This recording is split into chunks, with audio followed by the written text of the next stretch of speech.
So today we're out here filming around and looking for some cocoons. So I'm going to show y'all guys how to find some North American cocoons on these trees here. And sneak peek,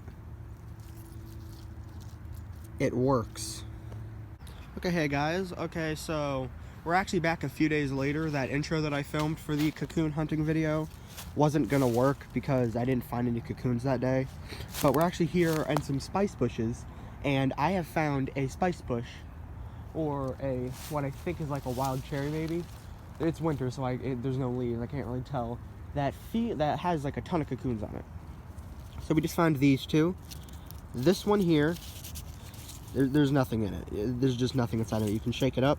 This one, I feel something shaking around in there, so if I'm lucky, there might be a pupa. However, see this hole here?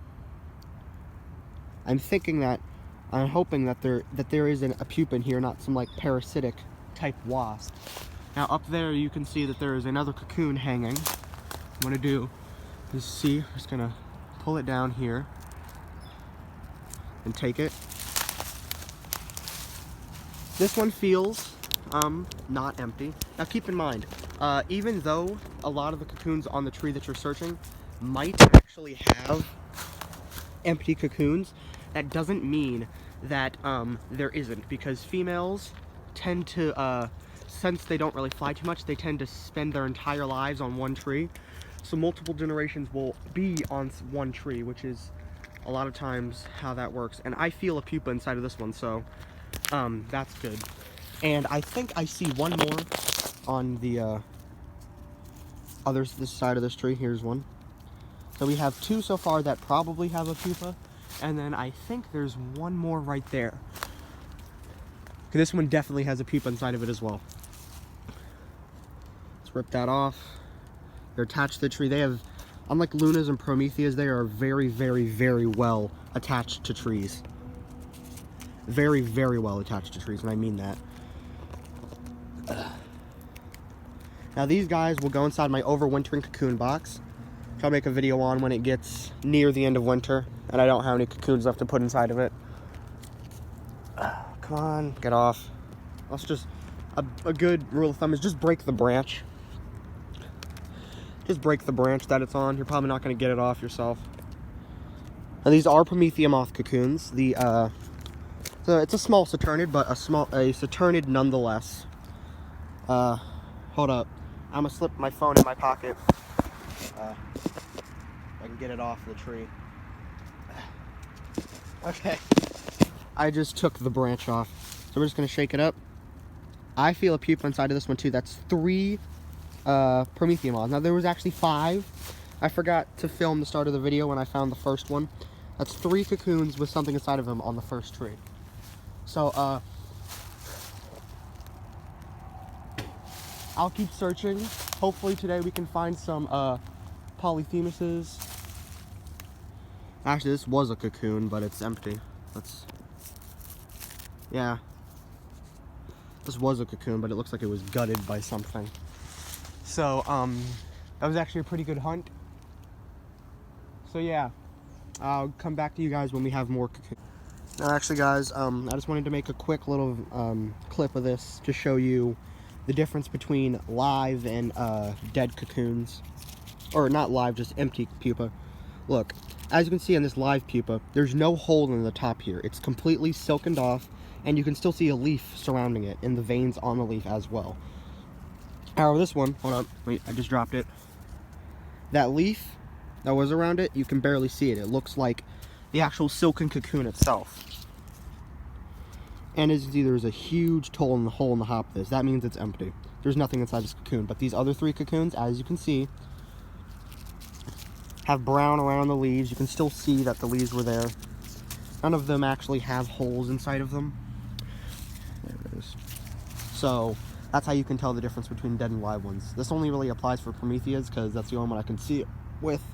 But you can test this on other like Cecropias and such. So I'll see you guys when I find next cocoons. Okay, here's a cocoon. Now this one I can tell is empty. It is very empty.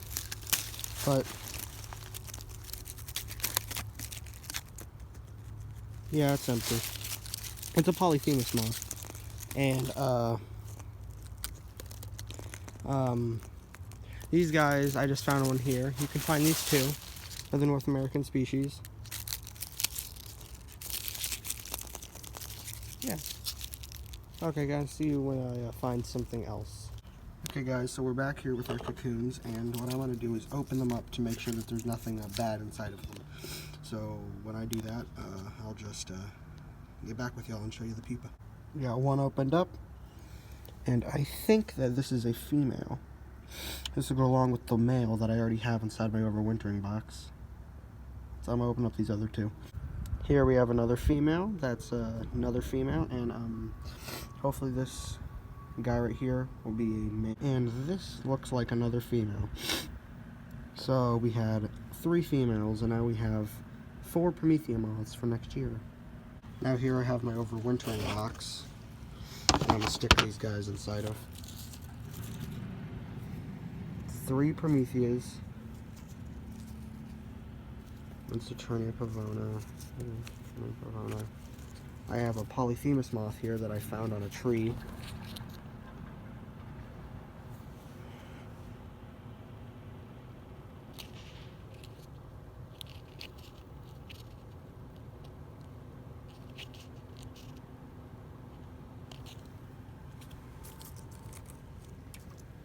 I have this very tiny moth pupa. I don't even know what it is. I just have it.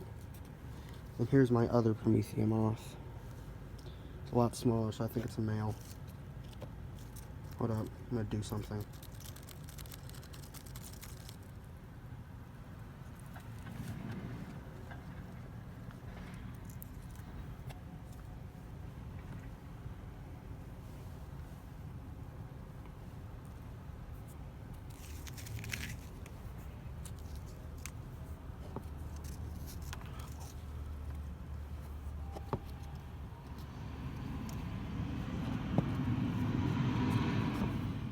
I'll be back. I have to do something real fast. Okay guys, so we're out here again looking for cocoons, and up there, as you can see, right there, there is a cocoon of what I think is a Luna moth, because this is a sweet gum tree right here. So you guys pipe down. This is actually the next day. I filmed the other clips yesterday, and you guys just wait here and I will go get that cocoon real fast. Okay, so I just got to look at it from a better angle, and I don't think that's actually a Luna. I don't really think so. So what I'm gonna do is just let it be. Just looks like a gypsy moth type cocoon. Okay, hey guys, so we're back out here again, and it's a few days after Christmas, and I have just found up in this tulip tree here some pupa. You can see one there and one there, and I think that this is Colosamia angulifera.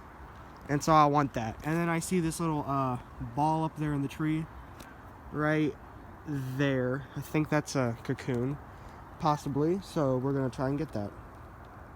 Okay, so that tree, I actually got the cocoons down. Both were empty, so that is a bummer. But I just found this guy up here on a branch, and there's something inside of him. It's a Promethean moth. That's cool, and I actually see one more. You can see it way up there. That's another cocoon. So when I get that guy, I'll come back on. It's raining, and we're back with more time to spare and to get this second Promethea cocoon out of that tree. And so that's just what I'm gonna do. First step, you need to find a big stick, take the really big stick, and beat the crap out of the branch that cocoon is on until either the cocoon falls down or the entire branch falls down. So that's what I'm gonna do. Okay, so I'm gonna have to go and say this is just a little bit too hard for me to get. I cannot get up there, so yeah, we're not gonna try and get that one. But what I will try to do, I think this is the end of the video, but I will go through some things to help you out. First, let's get back to a piece of paper. Okay, hey guys, so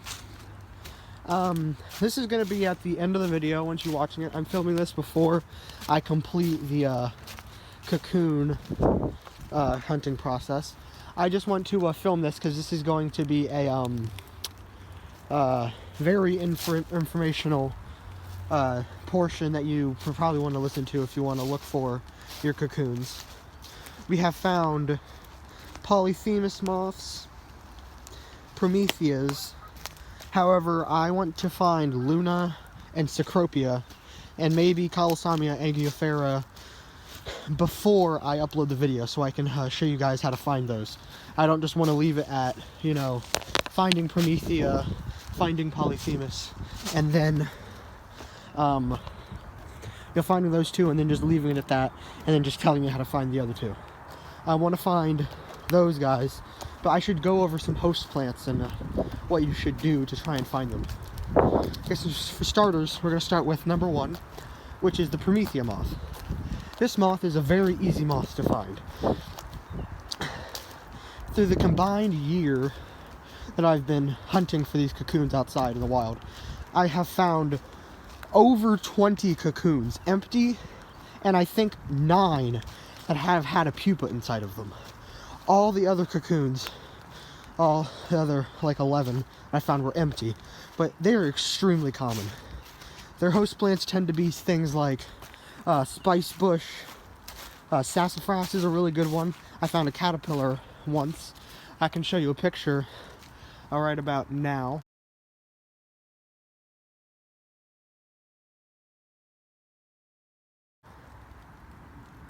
Yeah, and so they're pretty cool. They can also be found on not only sassafras but spice bush. They are nicknamed the spice bush silk moth. Another really good one that I found 3 consecutive cocoons on is wild cherry. They seem to like that a lot. I think I have... Now, the thing about Promethea is their cocoons tend to be straight up with a little bend in the middle like this. They tend to be facing like that in that kind of shape. So they also have very, very, very good silk attachments to the tree that they're sitting on. They have very, very good silk. It's very hard for you to get them off of the tree if you're trying to pry them off. It's very hard. You have to basically take off the branch that they're on with them, which is why I don't like trying to like get them out of high points where I can't reach, because you would have to use a stick that you can either bang the branch that it's on or bang the cocoon itself until it falls off. This would only work with Polyphemuses and Lunas because those 2 moths have very bad silk threads that attach to the branch. They usually fall off by the end of winter. In fact, the only Luna moth cocoon I've ever found, it was empty, but it was on the ground in the leaf litter, like you would see down here. It was just a white little like triangle, more like a diamond shape on the ground, had a huge exit hole in it, but that's how you would find those. So enough of Promethea, onto Polyphemus. Polyphemuses are another really common one, named after the Greek god Polyphemus because of their eye spots in their hind wings. Their cocoons are very tightly woven, very tightly woven. They're usually white. I've never seen any different colors of them. They're just white. They tend to just be cocoon. Like a Promethea moth will go down into a leaf and spin a cocoon around the leaf, which is why it's simple to tell a hatched Promethea from an unhatched Promethea, because unhatched Prometheas have, you know, a leaf still around them, but the really old cocoons have worn off their leaf because it's just that bad. That's a good way to tell. But with Prometheas, the only way to really tell is if they're heavy. They're not heavy anymore, and when you shake them, you don't feel anything shaking. And what sets them apart from Prometheas is that the exit hole in their cocoon isn't hidden like a Promethea's. Prometheas, the exit hole is very hard to find because they spin a weird type of cocoon around where they exit. However, the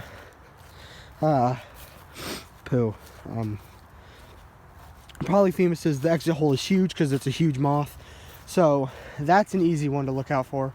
So yeah, they like oak, I think hickory, I might be wrong, definitely maple. I found, in fact, the only one that I have right now, a live one, actually was found on a maple, so they do like that.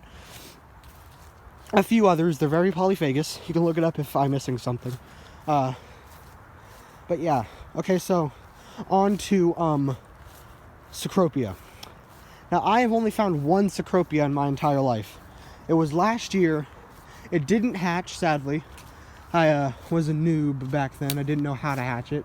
But they are the biggest moth in North America.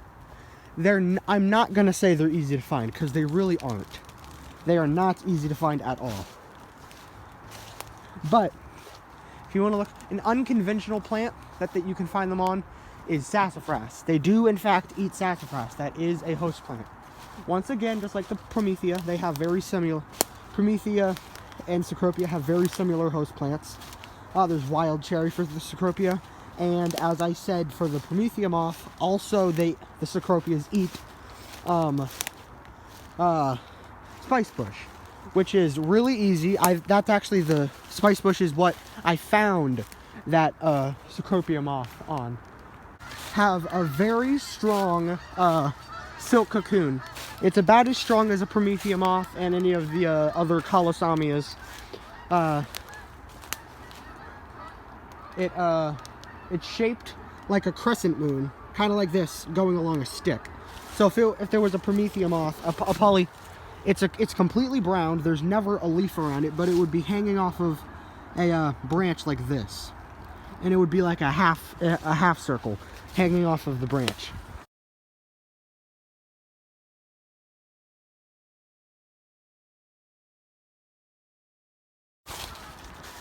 And that makes it really easy to find because they're very big cocoons. You would expect from the big, oh poo, hold on, I just kind of tripped there. You would expect a big cocoon from the biggest moth in North America. They have very large cocoons, as I said. The host plants, as I said, were like sassafras, spice bush and such, wild cherry. But next up we have what do I want to say? Luna moths. Now, Luna moths are moon moths. And what I like to say about moon moths are, very simply, all moon moths eat liquid amber. Or sweet gum if you're not sophisticated like me. Every single moon moth, except the ones that feed strictly on coniferous trees or pine trees, eat liquid amber. Every single one of them. You know, besides the exception of Dubernardi, Grelsia. Grelsia you're about to see on my channel. I'm ordering cocoons. And eggs, if some guy that I'm contacting right now actually can supply them to me. You'll see both of those on my channel very soon. Those guys eat pine tree, but such as that. Liquid amber, it's the best thing to feed to Lunas. That's what they love. Now, the reason I think that they usually fall to the ground is one very good thing. Instead of spinning off of a branch or connecting themselves to a leaf and then connecting that leaf to a branch, they spin themselves inside of a leaf. They spin themselves like right here and then fold the leaf over. The leaf falls to the ground and then the leaf fades away. And then there's the cocoon on the ground hidden. That's usually how they spin their things. Very strongly woven together, very weakly woven to the actual tree itself. Now, this tends to be why that is something that you want to look out for. Liquid amber, absolute best. A few other host plants are hickory and black walnut, beech. Those are some North American plants, but all around best plant to feed them, regardless, hands down, is gonna have to be liquid amber. All around best plant, absolute. Okay. All right. Now, The Luna moth is also part of the Actias genus, which is my personal favorite genus. They are moon moths, so they have a nice green caterpillar like the rest of them.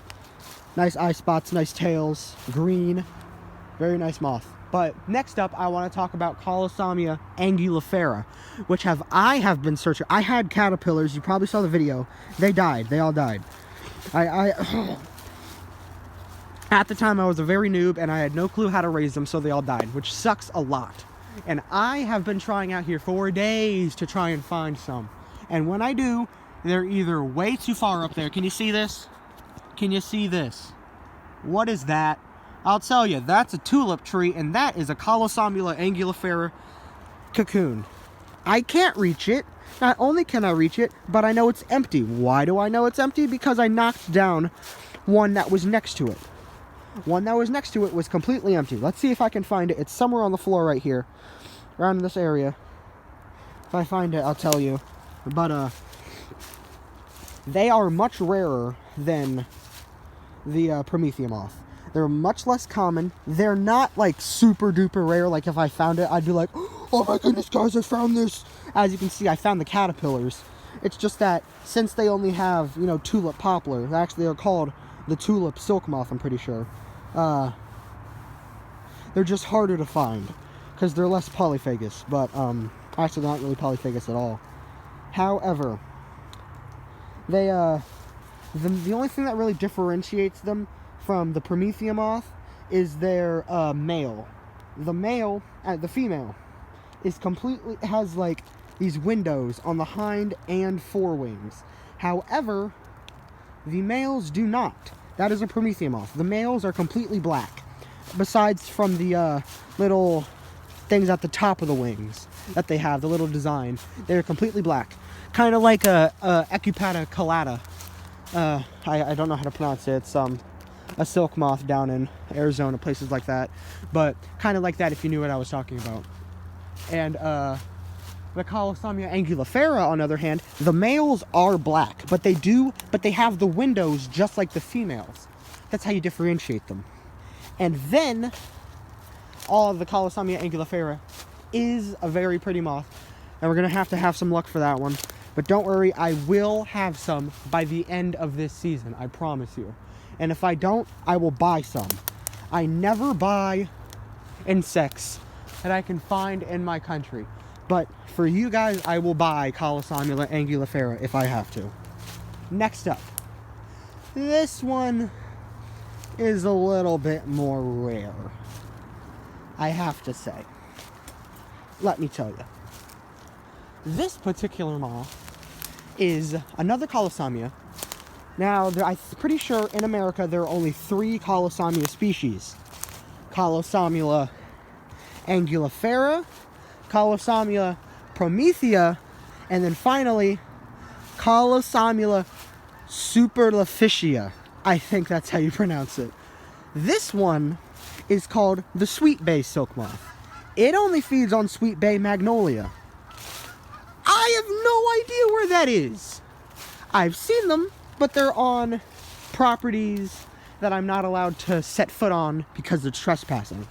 It's a very hard to find silk moth. I haven't seen it very much anywhere. I have never even heard of it until like a few months ago. And in my book, I have a book. Now the thing that differentiates this from Colosomia, forget about the book. I already said something about it. The male and female look the same. They look the same. They're a lot more bright. I'll show you a picture in 3, 2, 1.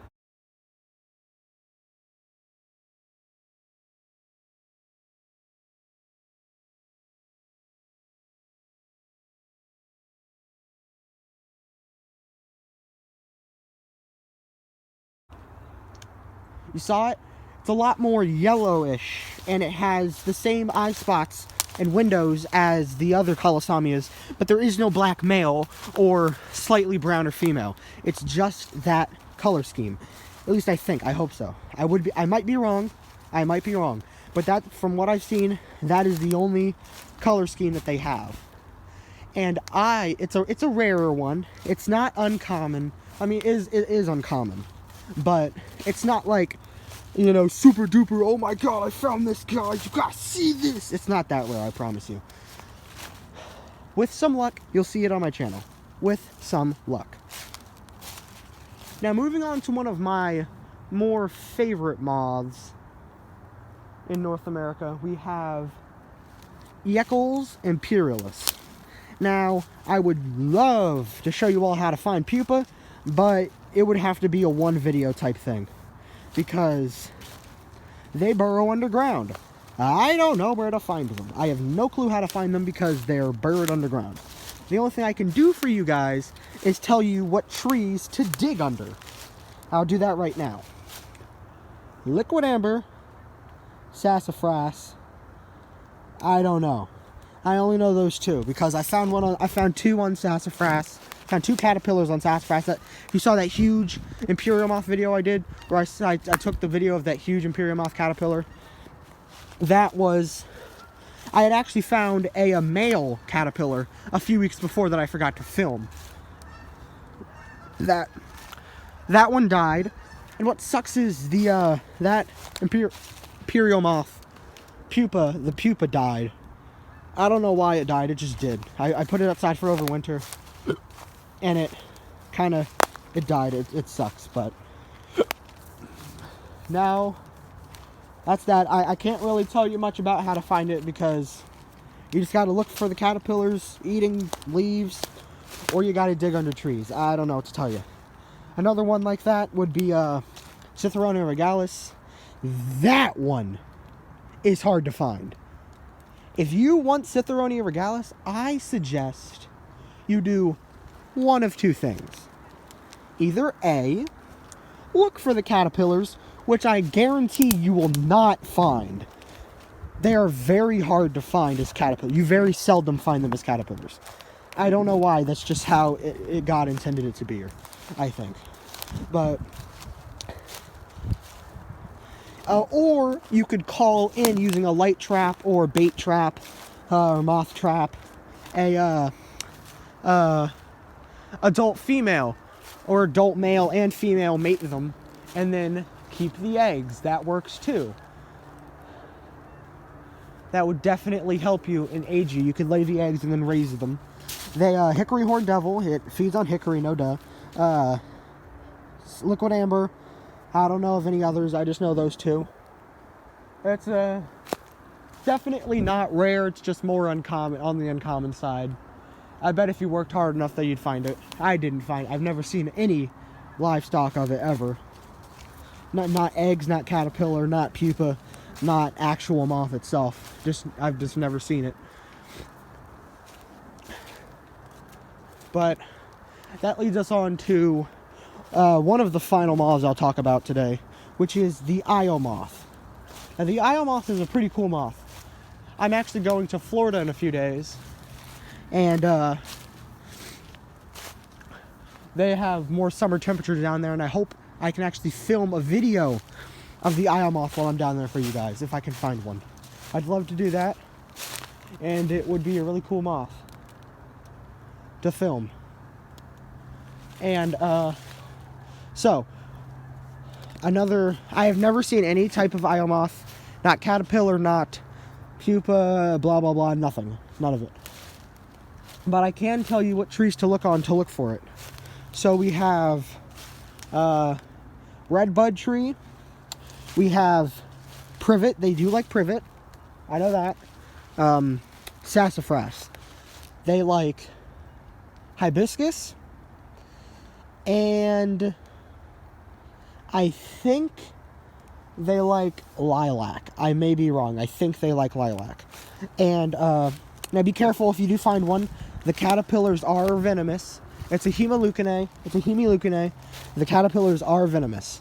All Altimeris have very venomous, poisonous caterpillars. It will sting you. So do not let it sting you. Don't touch the spines on its back. Just try to get it to crawl on your hand or take the branch that it's on if you want to raise it.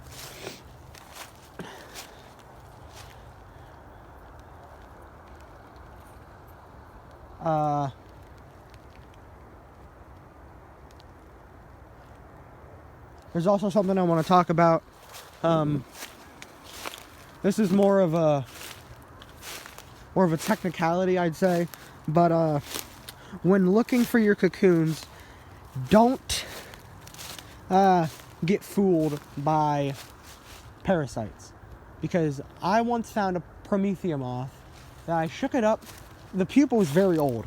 I shook it up, there was a pupa inside, so I cut it open, and it was some weird, like, black cylinder. I had no clue what it was, but it obviously was not a moth.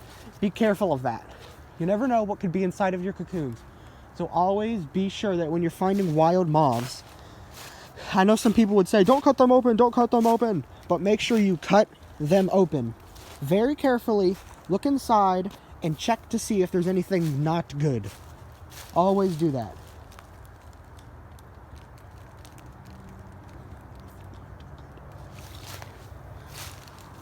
But if that's all, then I'll see you guys in the next video. But before I go, I want to talk about some upcoming things and some changes to this YouTube channel. Seamless transition. Alright, so I want to talk about a few things. Now, number one, you may have seen the video. If not, please go check it out. It doesn't have any moths or anything in it. It's just a rambling video where I talk about some stuff that's going to happen to our YouTube channel.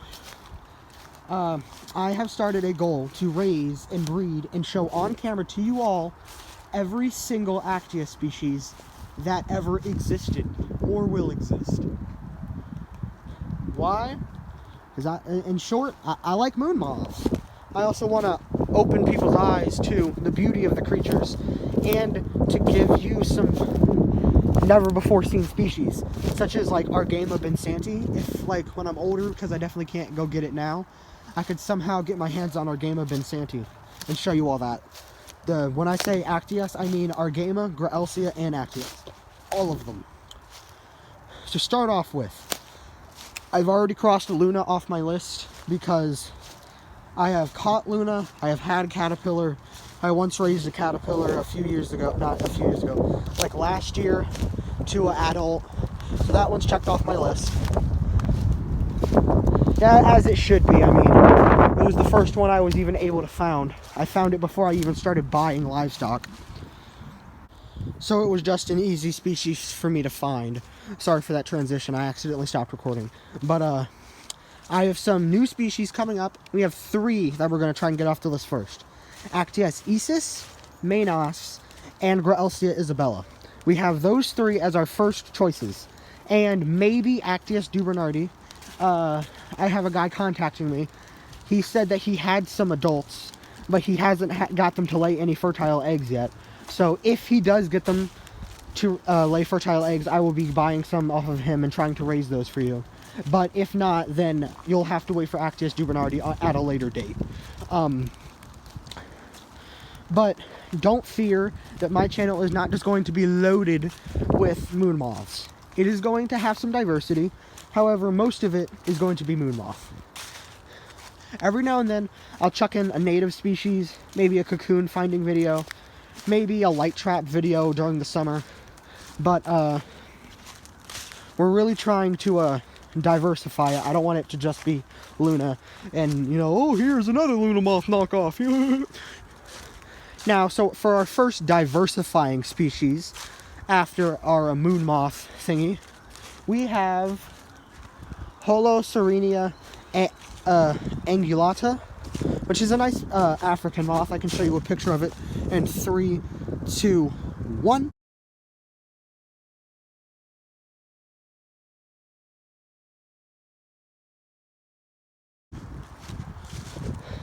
Can you see it's a nice, pretty moth? It's from Africa, and not much is known about the Holocerenia species. Its life cycle has been recorded, and the food plant is known, and the food plant is privet, which I can get during winter.